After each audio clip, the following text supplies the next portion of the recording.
mapapansin, hindi tayo gumamit ng SSHH dahil hindi tayo gumamit ng blobs. Ito, makikita nyo dito sa may baba. Ayan, kitang kita. Oh, pumalo ng 79%, 82% yung processor ko.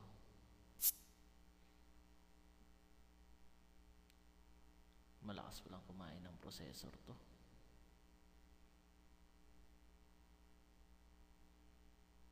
Ayan, hintayin natin mga susunod na kabanata.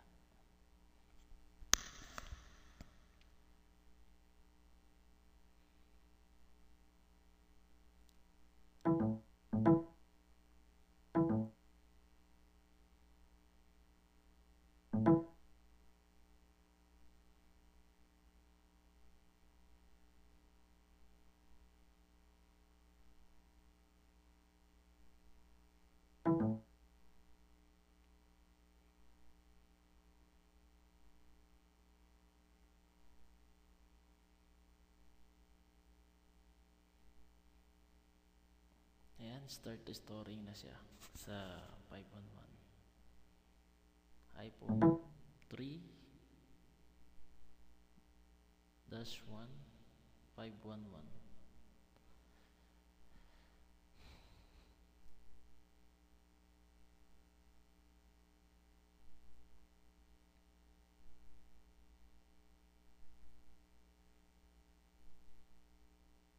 Ulitin ko po, wala po itong SSH bobs.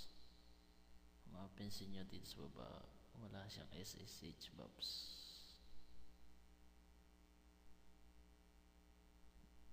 Direct downgrade lang ang ginawa sa Redsnow 9.15 V3 Beta 3. Ayan, bagong-bago.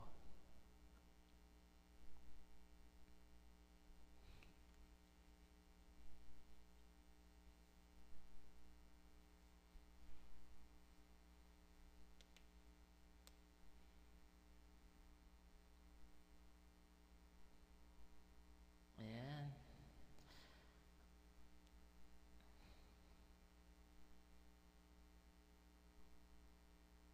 Oo nga po pala, SSE po ng GSM Sandwich.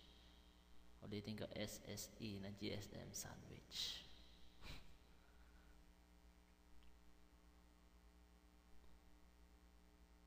Ayan, restoring iPhone 2511 iOS firmware. Oops, what's that? They want to change the colors to improve performance. Oh, no problem. It's only attempts yung computer ko. Ayan. Ignore this. Ignore lang natin to. Tuloy lang natin ang restoring.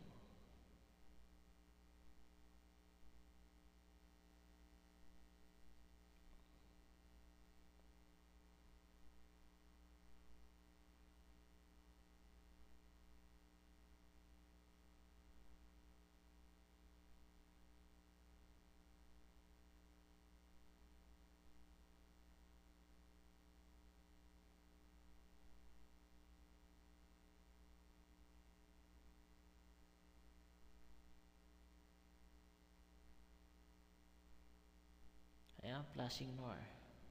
Ayan. Restoring iPhone 4. No baseband. Okay. Ayan, tapos na. Your device was successfully restored to 511. Okay. Just click OK. Close na natin. Then check natin sa iTunes. Okay, open iTunes.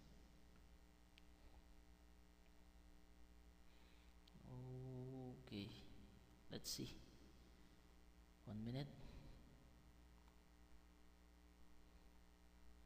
because nag-ano pa siya dito sa ano. Tayin lang natin. Ayan, nalabas na. Okay, lumabas na yung iPhone. Tingnan natin kung na-downgrade siya. Sigurado naman yan na downgrade kasi nag-ano na siya. Okay, cancel lang natin to. Ito yung pang-update ng baseband. So, hindi ko kailangan mag-update ng baseband. Cancel. Pero factory unlock naman ito. Unit. Okay.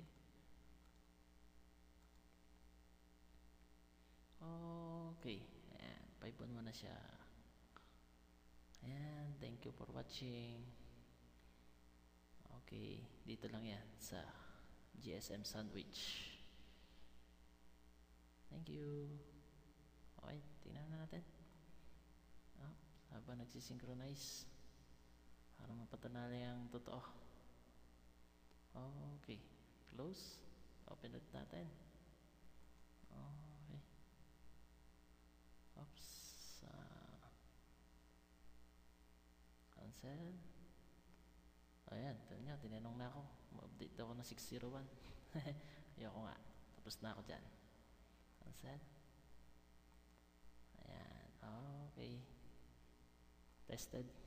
Maraming salamat.